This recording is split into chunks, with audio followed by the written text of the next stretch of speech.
Esther, chapitre 3, versets 1 à 12. C'est la première fois que je prêche sur les livres d'Esther. Esther, chapitre 3, versets 1 à 12. Et puis nous prendrons le chapitre 4, versets 15 à 17. Ensuite, nous prendrons le chapitre 7, versets 8 à 10. Mais pour une bonne compréhension, je vous conseillerais de lire tous les livres d'Esther. C'est un merveilleux livre, une merveilleuse histoire. Seulement, en lisant, j'ai remarqué qu'il n'y a ni le nom de Dieu, ni le nom de la Torah. Quelqu'un dit que Dieu a voulu rester caché dans ces livres-là pour que l'on sache mieux les découvrir par nous-mêmes. Alléluia.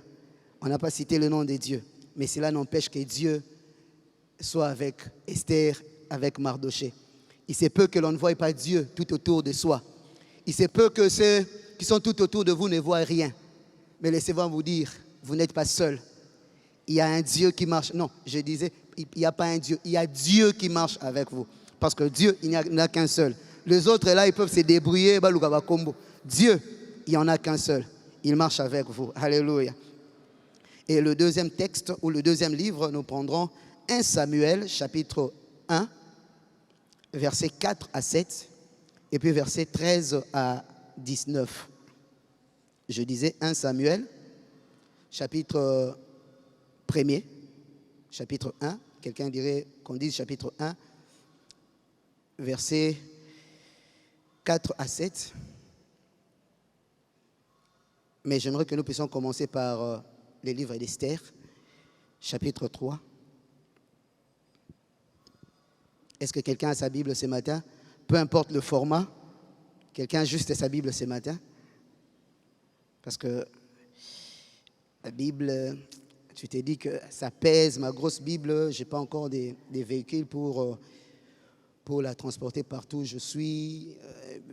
Bon, il y a une Bible ici, une grosse Bible que l'Église a préparée pour tout le monde.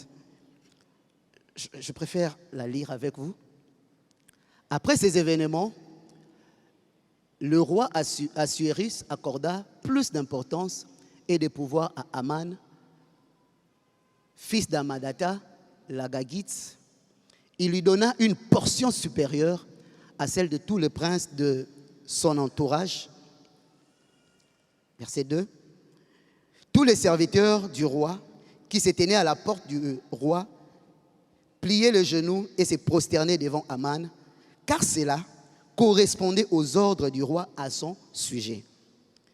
Mardoché, que moi j'aime appeler Mordecai, cependant, ne pliait pas les genoux et ne se prosternait pas.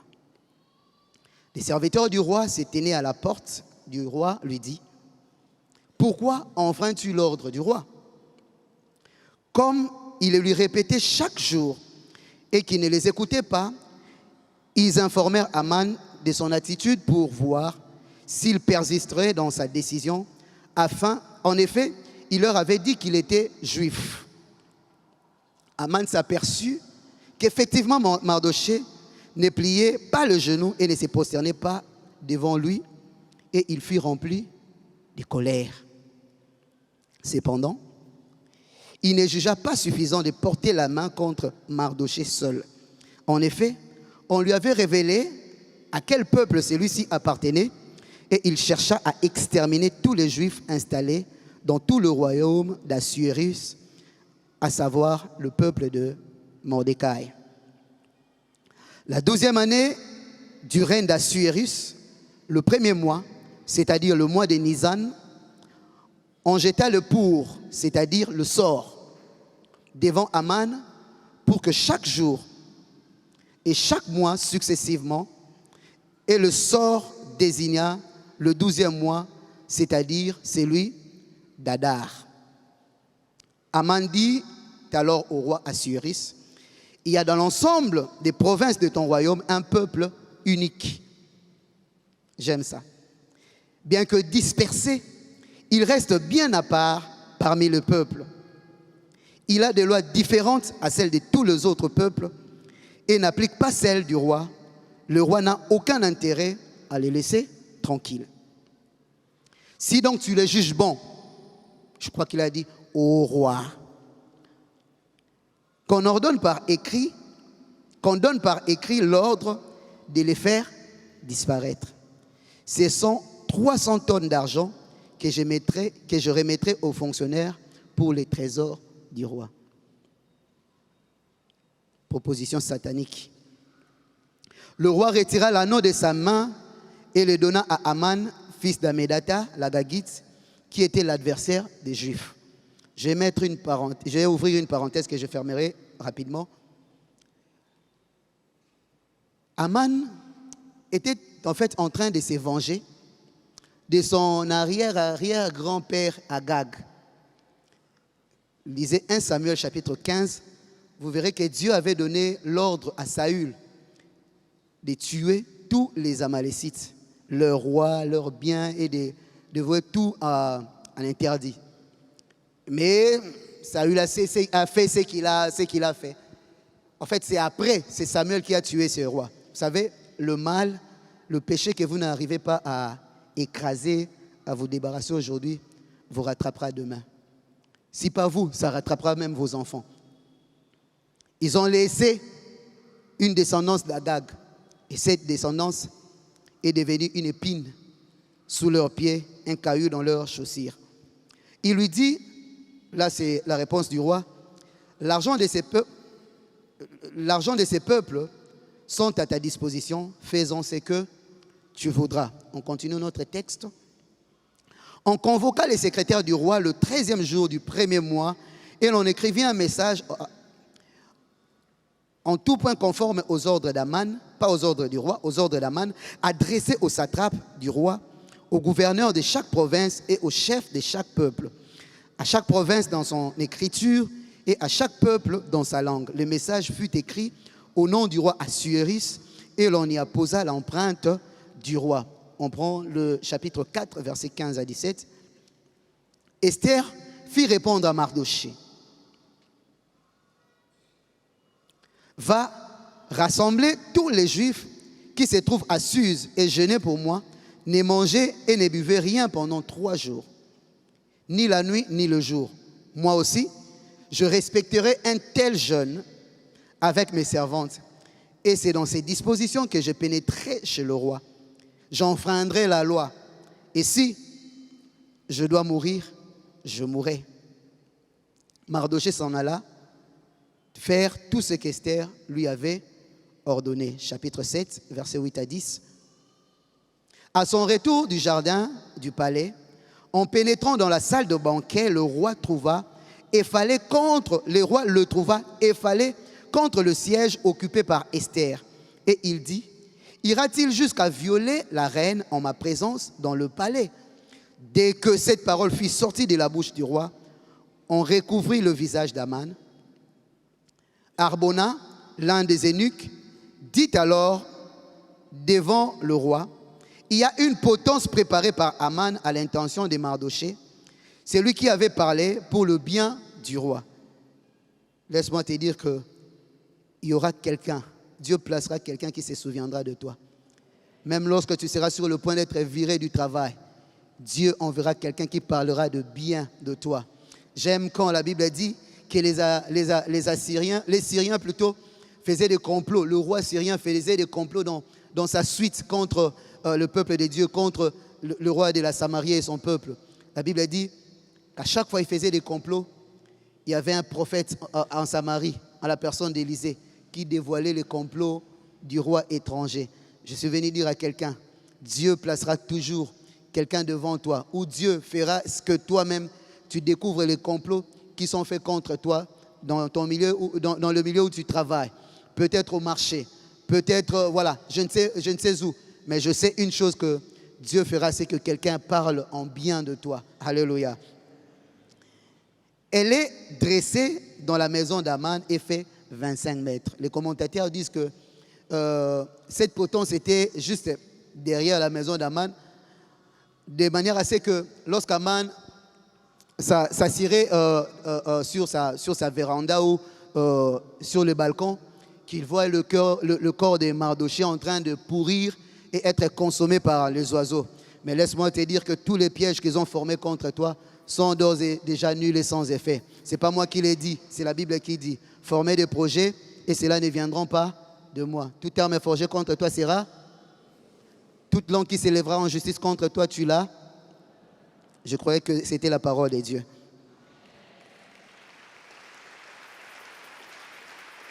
Le roi ordonna, pendez-y donc Aman. Alléluia. 1 Samuel chapitre 1, versets 4 à 7. Le jour où Elkana offrait son sacrifice, il donnait des portions à sa femme Pénina et à tous ses fils et à toutes les filles qu'il avait d'elle.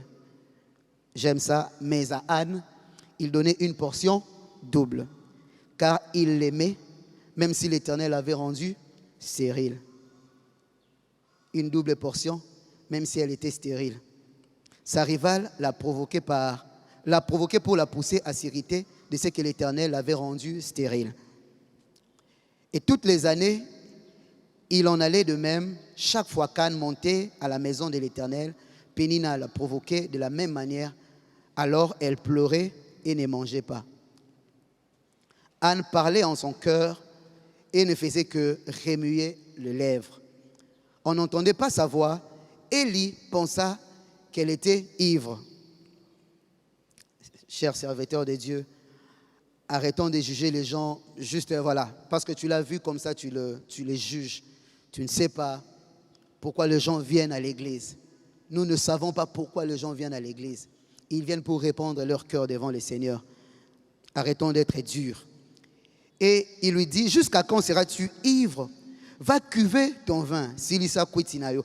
Anne répondit, ce n'est pas cela, mon Seigneur. Le mot ici, Seigneur, veut juste dire mon maître, ou en français actuel, cela veut juste dire messieurs. Parce que le pasteur Atoms l'avait dit dernièrement, le mot kurios en grec, ça a plusieurs occurrences en français. Ça veut dire maître, ça veut dire Seigneur, ça veut dire mari ou époux. Voilà pourquoi Sarah appelait Abraham mon Seigneur. Ce n'est pas comme si elle vénérait Abraham, c'était juste pour dire mon mari, mon époux.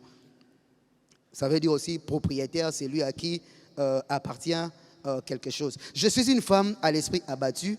Je n'ai bu ni vin, ni boisson enivrante, mais j'ai penché mon cœur devant l'Éternel. S'il faut pleurer, pleure. Mais n'oublie pas une chose, il faut prier. Ne prends pas ta servante pour une femme légère, car c'est le trop plein de ma douleur et de mon chagrin qui me fait parler jusqu'à présent. Et Élie reprit la parole et dit, pars en paix et que le Dieu d'Israël exauce la prière que tu lui as adressée. Alléluia. Elle répondit, que ta servante trouve grâce à tes yeux. Cette femme s'en alla. Elle s'est remise à manger et son visage ne fut plus la même. Ils se levèrent de bon matin et après avoir adoré l'Éternel, ils partirent et retournèrent chez eux à Rama. Alléluia. Le thème de mon message de ce matin, je l'ai intitulé comme suite, un levier activateur de la bénédiction de la destinée. Un levier activateur de la bénédiction de la destinée. En fait, ce n'était pas le message que je voulais apporter ce matin. Je me disais que c'était la fin de l'année et c'est l'avant-dernier dimanche de l'année. Je me disais un message tel que « Mais toi, tu as gardé le meilleur pour la fin, faire l'affaire ». C'est le message que j'avais préparé. Mais en priant, le Seigneur m'a ramené. J'ai lutté, mais le Seigneur m'a ramené. D'après tout, ici, nous sommes debout pour faire sa volonté et non pour faire notre propre volonté.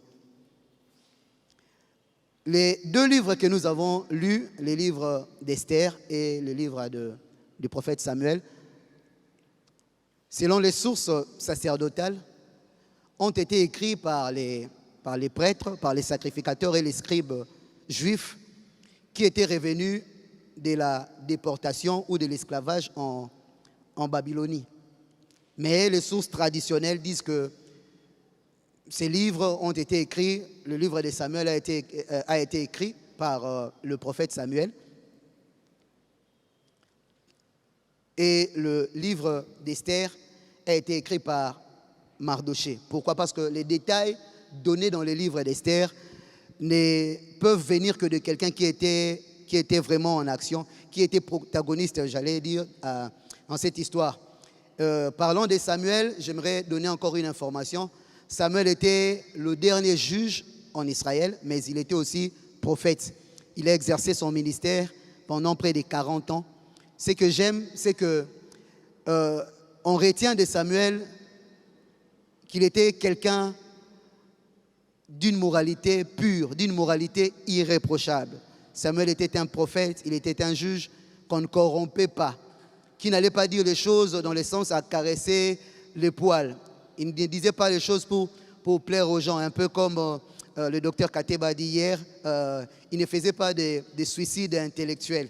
Il disait ce que Dieu voulait, mais il était intègre et il était juste. C'est d'ailleurs par lui que la monarchie a été introduite en Israël, parce que c'est lui qui a oint le premier et le deuxième roi d'Israël, en la personne de Saül et de David. C'est ce que nous pouvons retenir de Samuel. Il était le fils aîné de sa mère Anne. Retenez que le nom de Anne a une très bonne signification. Si vous pensez avoir une fille, vous pouvez lui donner le nom de Anne. Anne signifie grâce ou la grâce. Ça aura toute son importance dans le développement de notre texte ou de notre message. La Bible dit ceci, Elkana qui veut dire Dieu a acheté ou Dieu a acquis, faisait des cadeaux à Pénina qui était sa femme. Le nom de Pénina veut dire bijou ou corail, pour dire que Pénina n'était pas n'importe quelle femme, c'était une femme de valeur. Mordecai, leur mari, Elkana, leur faisait des cadeaux à elle et à ses enfants. Pourquoi? Je ne sais pas. Il y a peut-être plusieurs raisons, mais la Bible ne les cite pas. La Bible cite une seule raison pour laquelle Elkana a donné le double de ce qu'il donnait à Pénina. La Bible dit, malgré que Anne était stérile, son mari l'aimait. Voilà pourquoi il lui donnait le double de ce qu'il donnait à Pénina et à ses enfants. Je suis venu dire à quelqu'un, parce que Dieu t'aime, il va te donner le double de ce qu'il donne à tes rivaux. Je crois que je parlais à quelqu'un. Parce que Dieu t'aime, il va te donner le double, la double portion de ce qu'il a donné aux autres. Ce n'est pas parce que tu le mérites. Ce n'est pas parce que tu as fait quelque chose d'extraordinaire. Ce n'est pas parce que tu as fait quelque chose de spécial. C'est juste parce que Dieu t'aime.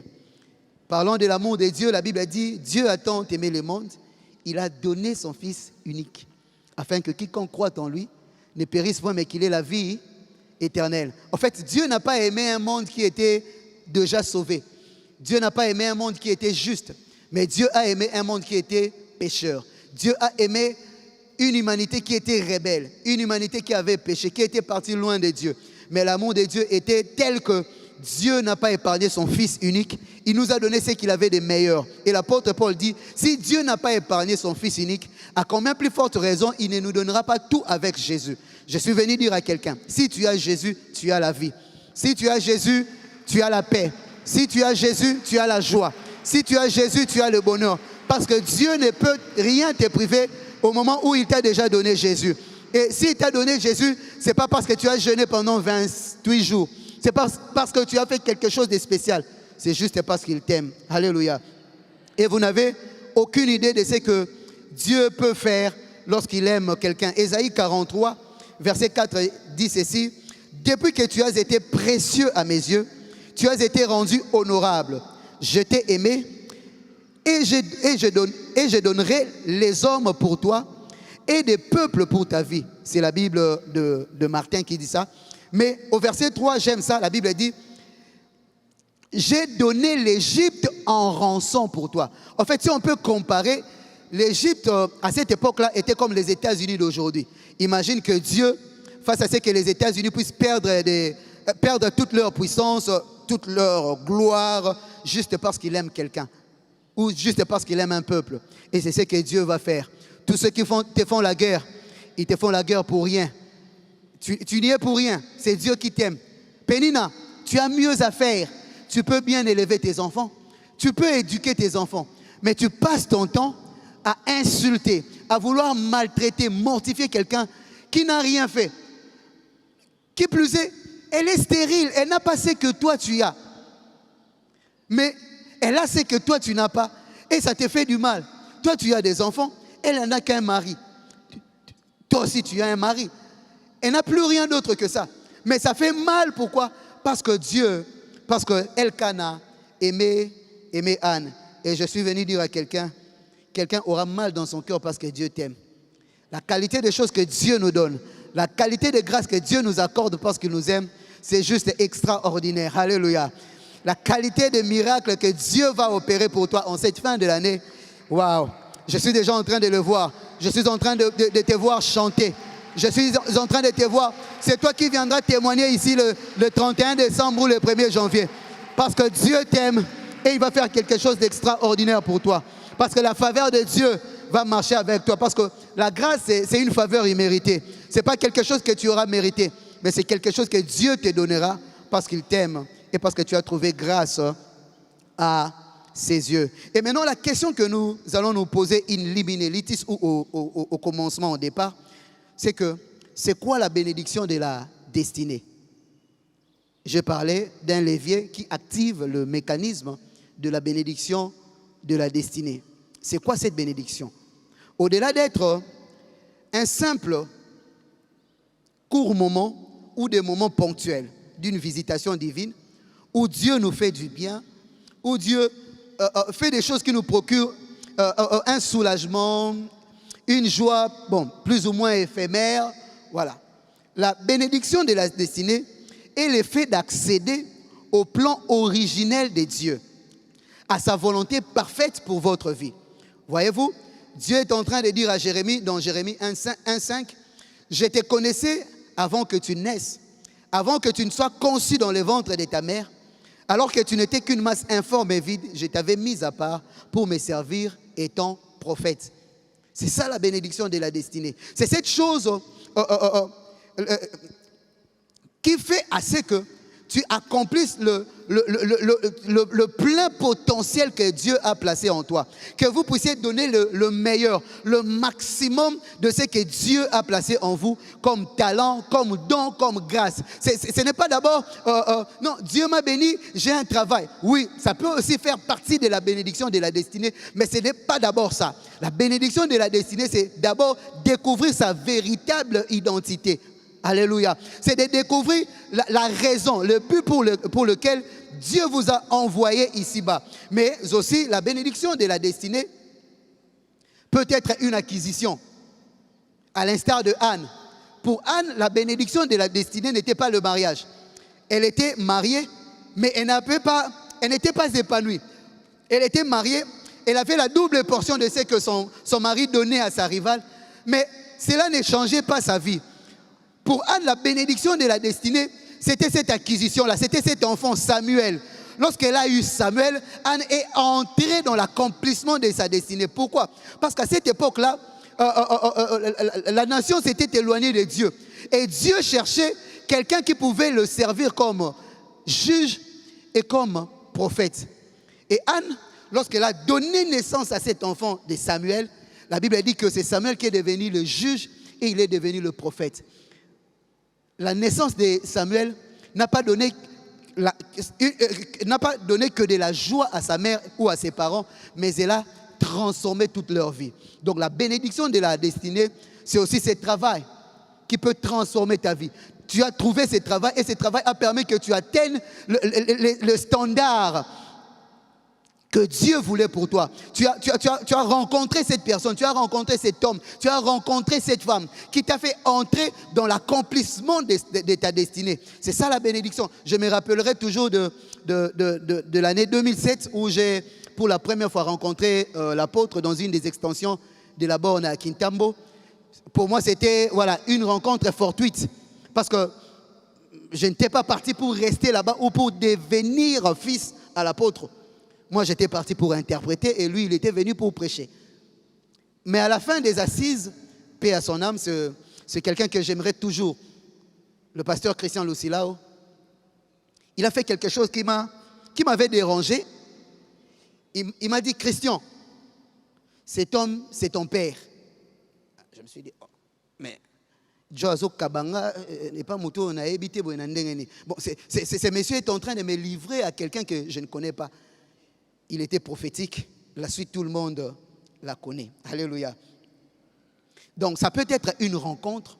Vous rencontrez quelqu'un qui vous fait entrer dans ce que Dieu attendait de vous, ou à ce que Dieu avait préparé pour vous. Donc c'est ça la bénédiction de la destinée. Ce n'est pas un simple moment de plaisir où voilà, Dieu te donne une grosse somme d'argent. C'est bien, ça te donne de la joie, ça te procure du bonheur, mais ça ne change pas, ça ne transforme pas ta vie. La bénédiction de la destinée, une fois que tu l'as, ça transforme toute ta vie, ça transforme ta façon de vivre, ça transforme ta façon d'être, ça transforme même le regard des autres vis-à-vis de toi. Désormais, les gens ne te regarderont plus comme ils te regardaient d'avant. C'est ce que Marie a dit dans son cantique. Désormais, les gens m'appelleront bienheureuse. Pourquoi? Parce qu'elle a porté le Sauveur dans son sein, dans son ventre. Pourquoi? Parce qu'elle a été visitée par Dieu. Le fait qu'elle soit visitée par Dieu, cette visitation a fait entrer Marie dans sa destinée. Et aujourd'hui, il y a même certains de nos frères qui la vénèrent. La deuxième question à se poser ce matin, c'est quoi un levier? En termes de technique, un levier est une barre rigide que l'on fixe à un point d'appui, servant à faciliter un mouvement pour déplacer, pour soutenir ou soulever d'autres corps. C'est la commande d'une machine qui a la forme d'un levier. Vous pouvez voir ça dans les véhicules. Nous tous, nous prenons des véhicules. Quand vous voyez, il y a un levier qui actionne la boîte de vitesse. Mais en termes de... si je vais prendre le sens figuré, je dirais que c'est toute forme de force morale ou de moyen d'action permettant un effet similaire à un levier. Donc c'est quelque chose qui te pousse, qui te soulève, qui te porte, qui te transforme. Et ces leviers, dans sa présentation, il paraît étonnant, il paraît bizarre. Est-ce que quelqu'un peut dire à son voisin bizarre? Ces leviers paraissent bizarres parce qu'il ne se présente pas en forme de bénédiction, il ne se présente pas en forme d'opportunité, il ne se présente pas en forme d'amitié, il ne se présente pas en forme de sollicitude ou en forme d'amour. Ces leviers se présentent en forme d'hostilité. Ces leviers, ce sont les attaques, ce sont les moqueries, ce sont les combats, ce sont les difficultés. Et il y a deux personnes qui sont les archétypes de ces leviers. J'ai parlé de Pénina et de Aman. Alléluia. Je disais que Pénina et Aman sont des archétypes des gens honorés, parce que c'était des gens qui avaient de l'honneur. Rappelez-vous, je vous ai dit que Pénina signifie bijou, quelque chose de valeureux. Mais Aman signifie magnificence, quelqu'un qui brille, quelqu'un qui a vraiment de l'honneur. Mais ce sont des gens avec qui nous nous retrouvons dans des institutions, là où nous travaillons. C'est peut-être dans les quartiers, c'est peut-être sur l'avenue, c'est peut-être dans l'entreprise. Je dirais malheureusement, ça arrive aussi, bon, ce n'est pas ici, hein, c'est loin vraiment de notre église. Je l'ai vécu ailleurs, dans d'autres églises. À l'église, on peut aussi rencontrer des Pénina et des Aman. Ce sont des gens qui ont certes des compétences, ils ont des capacités, ils ont des aptitudes requises. Ils sont des gens intelligents. Ils savent faire ce qu'il faut faire. Mais ce sont des gens qui ont surtout accès à des postes élevés. Ils ont libre cours. Ils peuvent facilement voir le chef. Ils peuvent facilement voir le DG. Ils peuvent facilement voir le PCA, voir le DRH, voir le DAF. Ce sont des gens qui sont amis à ceux qui dirigent, si je vais le dire ainsi. Ce sont des gens qui ont presque tout, mais qui ne sont jamais satisfaits. Alléluia. Ils ne sont jamais satisfaits à leur pleine mesure. Vous voyez, Pénina avait tout ce qu'il lui fallait pour vivre heureuse. Elle avait un mari, elle avait des enfants, des fils et des filles. Et on lui donnait à chaque fois ce dont il avait besoin, ce dont elle avait besoin. Mais le problème avec Pénina, c'est que tant que Anne était là, son cœur ne pouvait pas être satisfait de ce que Elkana lui donnait. Enlever Anne de sa vie, enlever Anne de son ménage, c'est tout ce que Pénina voulait. Ce sont des gens qui peuvent accéder à des grands postes. Ils ont peut-être un plus grand salaire que vous. Ils ont des plus grands avantages sociaux, des avantages économiques que vous. Ils ont accès à des choses dont vous n'avez pas accès. Mais ils ne sont jamais satisfaits. Pourquoi? Parce que votre présence leur dérange. Votre bien-être leur fait du mal. En deuxième lieu, dans leur tête, dans la tête de Pénina et de Aman, ils pensent être les chouchous, les privilégiés du chef. Les gens que le roi doit aimer à tout prix et que tout devrait passer par eux. Il n'y a pas une correspondance qui ne doit passer par leur bureau. Il n'y a pas une lettre qui ne devrait passer par leur bureau. Il n'y a rien qui devrait se faire dans l'entreprise sans qu'eux, ils n'en soient au courant. Un peu comme si, s'ils ne sont pas au courant, la chose ne doit pas être faite ou la chose ne sera pas bien faite. Ils veulent tout contrôler, ils veulent tout gérer. Ils pensent être au centre des affaires. Ils ont un ego surdimensionné. Ils se disent que si nous, on n'intervient pas, ça ne va pas marcher. Et de ces faits, ils se servent de leur proximité avec les leaders pour les manipuler. Avec la ruse, par toutes sortes de propositions dont ils sont les seuls vrais bénéficiaires. Vous voyez dans les textes d'Esther, chapitre 3, Aman est en train de proposer au roi, il y a 300 tonnes d'argent que je mettrai à la trésorerie de l'Empire si tu me donnais l'occasion d'écraser non seulement Mardoché, mais d'écraser tout son peuple. Quel cœur sadique, quel cœur sinistre. Leur troisième caractéristique est telle que leurs attaques sont souvent émotionnelles et psychologiques.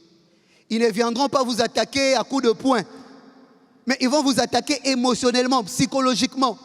La Bible dit que c'était à chaque année, à la même période, Pénina renouvelait ses mortifications, ses insultes, sa moquerie sur la personne d'Anne pour la pousser à se révolter, à insulter Dieu. Ils sont des calculateurs, ils savent où toucher, ils savent quoi faire. J'aimerais emprunter quelques phrases de l'apôtre Dallo. Ils ont des bureaux d'études. Ils font même des heures supplémentaires pour vous faire du mal. Juste parce que vous êtes aimé et que vous avez la grâce de Dieu. Est-ce qu'il y a quelqu'un que Dieu aime ici? Quelqu'un qui reconnaît que la grâce de Dieu est sur lui ici? Alléluia. Et s'ils ne nous attaquent pas physiquement, ce n'est pas parce qu'il manque les moyens. Les moyens de nous attaquer physiquement, ils en ont largement. Mais ils sont tellement rusés, ils ont une telle malice et un sursaut d'orgueil qu'ils n'osent pas se salir les mains. Vous voyez, je parlais avec un papa de l'église qui me dira, il a 20 ans de carrière dans leur entreprise. Mais il y a un nouveau comité directeur qui s'est installé et on lui fait la guerre. On lui a envoyé une lettre de demande d'explication.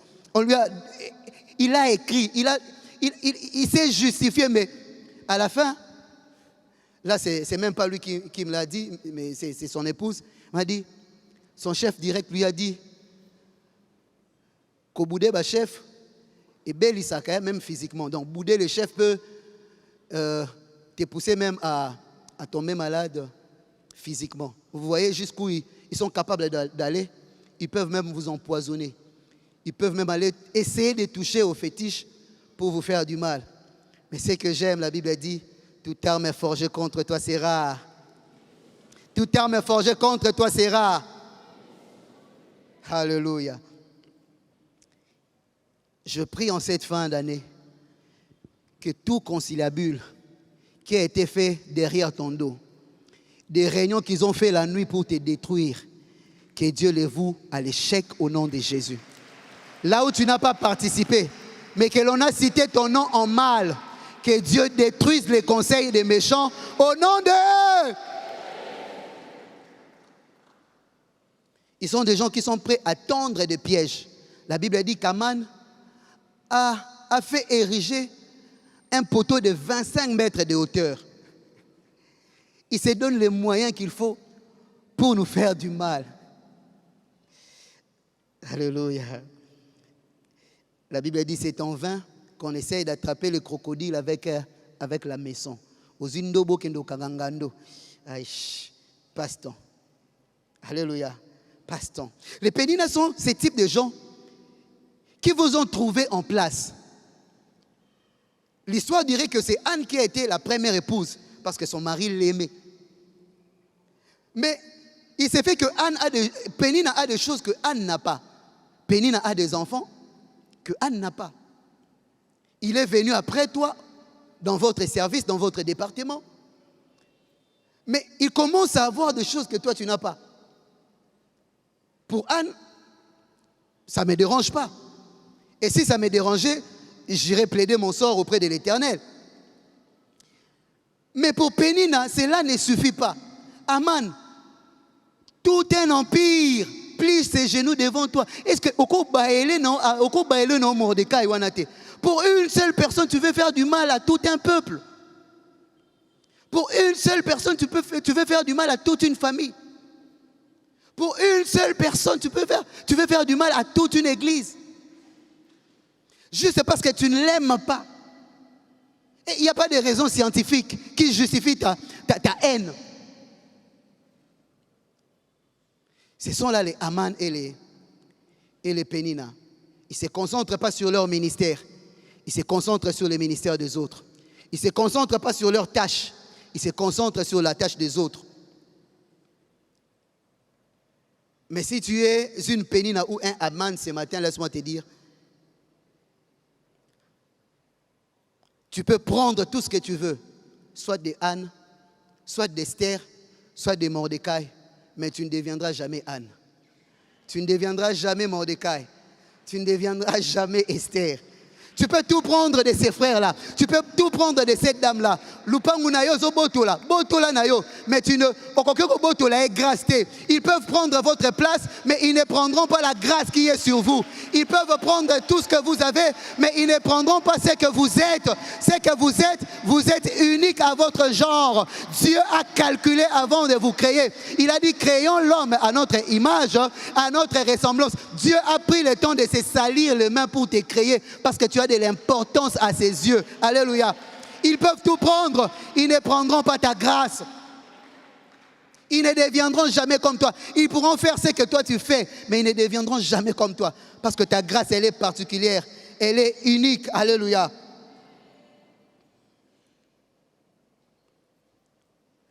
Pénina est ce genre de personnes qui vous attaquent directement. Hein, vous les connaissez, non? Là où vous habitez, au travail. Ce genre de personnes qui vous montrent que yon a l'ingarayote. Et n'ont pas peur du chef, et n'ont pas peur des autres collègues. Ils te le montrent comme ça qu'on ne t'aime pas. Contrairement à Aman, Aman se sert toujours de sa relation avec les supérieurs pour te faire du mal. Il va toujours glisser un mot méchant contre toi. Tu vois juste ça. Mais dans tous les cas, ils sont jaloux, ils sont haineux, ils sont mécontents et pas satisfaits. On s'en fout. Ils te feront la guerre. Ils ne te vaincront pas. Mais le point positif, c'est que ils sont un levier, ou leurs attaques sont un levier qui active un mécanisme. Et ce mécanisme, c'est la chose centrale ce matin. C'est la chose capitale. Il y en a plusieurs, il y a plusieurs mécanismes, mais j'en ai pris qu'un seul. La Bible dit dans Proverbe 30, 33, « Car la pression du lait produit de la crème. La pression du nez produit du sang. La pression de la colère produit les querelles. Et ça, ce n'est pas la Bible qui le dit. La pression d'olive produit de l'huile d'olive, l'une des huiles pures. La pression du raisin produit du vin. Mais la pression d'une âme affligée produit toujours la prière. Alléluia. La pression d'une âme affligée produit toujours la prière. La Bible dit, lorsqu'un malheureux crie vers l'Éternel, l'Éternel écoute. Alléluia. La pression d'un esprit sauvé produit toujours l'intimité. Voyez-vous, ils ont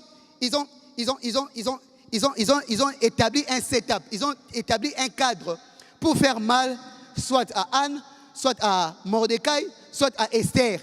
Mais le cadre qu'ils ont établi pour leur faire mal est devenu un levier qui a activé ces mécanismes. En parlant de ces mécanismes, je parle de la prière. Lorsque tu es acculé, lorsque tu es combattu, lorsqu'on te fait du mal, ce que tu dois faire de mieux, c'est de prier. Lorsque tout semble ne pas marcher au travail, lorsque le chef est contre toi, ce que tu dois faire de mieux, c'est de prier. Lorsque tu as des attaques la nuit, lorsque tu as des attaques le jour, tu dois activer ces mécanismes. Tu dois appuyer ces leviers qui activent le mécanisme de la bénédiction de la destinée. Et parlant des mécanismes, le dictionnaire dit que c'est un dispositif constitué par plusieurs pièces, constitué de plusieurs pièces assemblées ou reliées les unes des autres, avec pour objectif de faire fonctionner un moteur. Vous savez, lorsque vous prenez la prière, vous ne prenez pas que la prière de supplication. La Bible dit, faites en tout temps, par l'Esprit, toutes sortes de prières. Lorsque vous activez ce mécanisme qui est la prière, laissez-moi vous dire qu'aucun ennemi ne pourra plus jamais tenir devant vous. Parce que le levier qu'ils activent, ils ne l'activent pas pour leur bien, mais ils l'activent pour ton propre bien. Ils pensent te faire du mal, mais ils te font du bien parce qu'ils te poussent à la prière.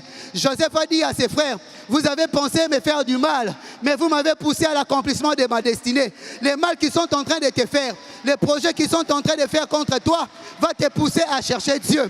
Et lorsque tu chercheras Dieu, Dieu te répondra. Et lorsque Dieu te répondra, il te fera découvrir son plan éternel pour ta vie. Et lorsque tu découvriras ses plans éternels pour ta vie, tu entreras dans ta destinée. Et lorsque tu rentreras dans ta destinée, tu vivras les bénédictions que Dieu a placées pour toi. Au nom de...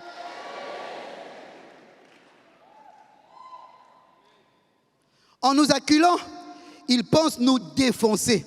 Mais ce qu'ils ne savent pas, c'est qu'ils sont en train de renforcer notre confiance en Dieu en nous enfonçant dans la prière. Plus plus tu mets la pression, plus moi je prie. C'est la monnaie pression, j'arrête de faire des prières simples. J'associe à ma prière le jeûne. Et lorsque je jeûne davantage,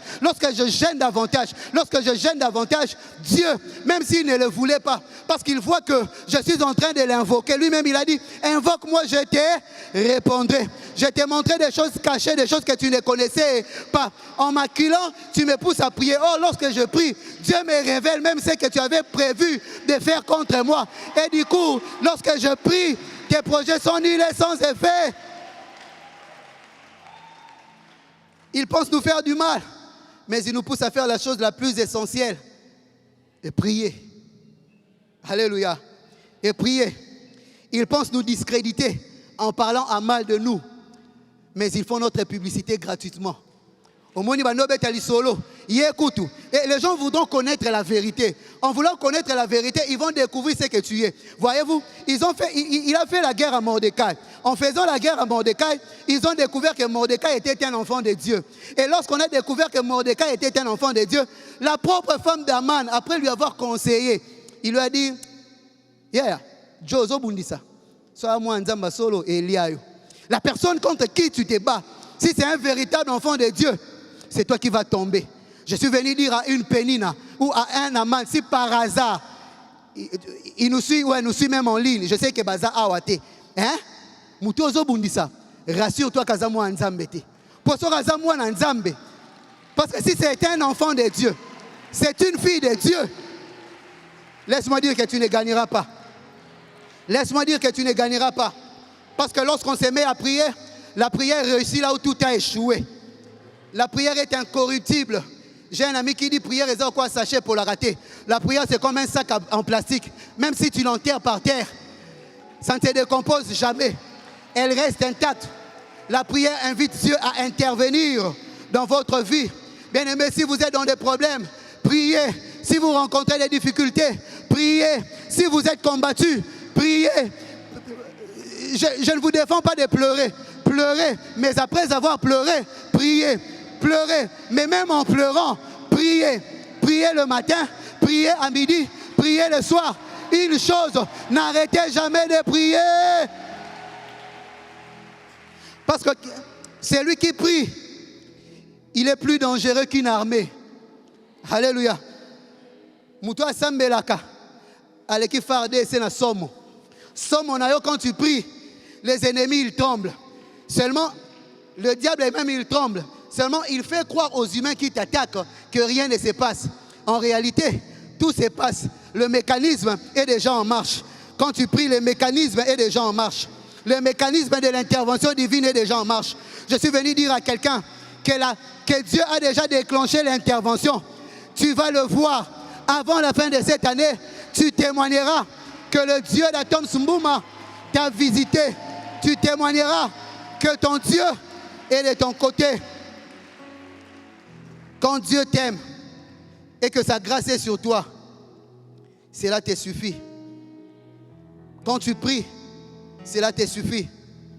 Tu peux te réveiller un matin pauvre et prisonnier comme Joseph en Égypte, mais finir au soir du même jour, Premier ministre et riche en Égypte.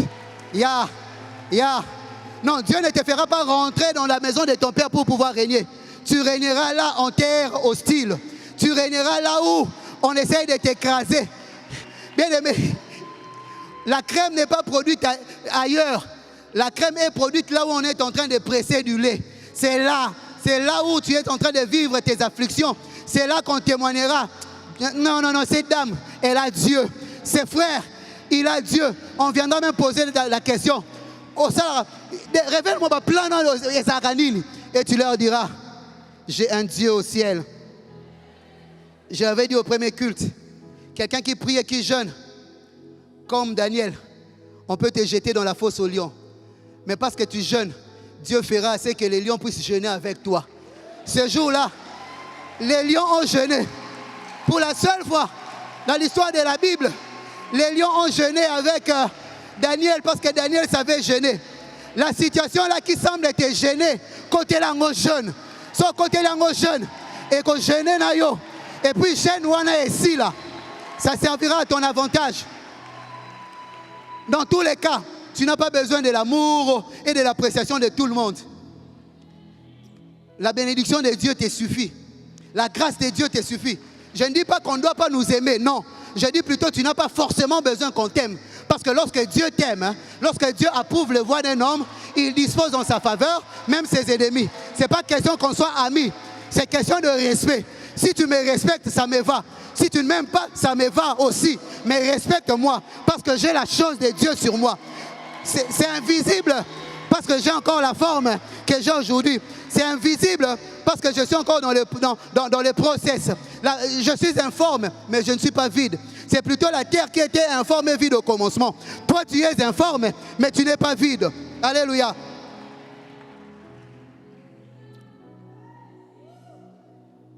Et j'aimerais dire quelque chose à Aman. En abusant de ta position et de ton pouvoir, si tu penses écraser tout le monde, rassure-toi d'avoir des chaussures de bonne qualité. Au risque de piétiner les épines. Dieu a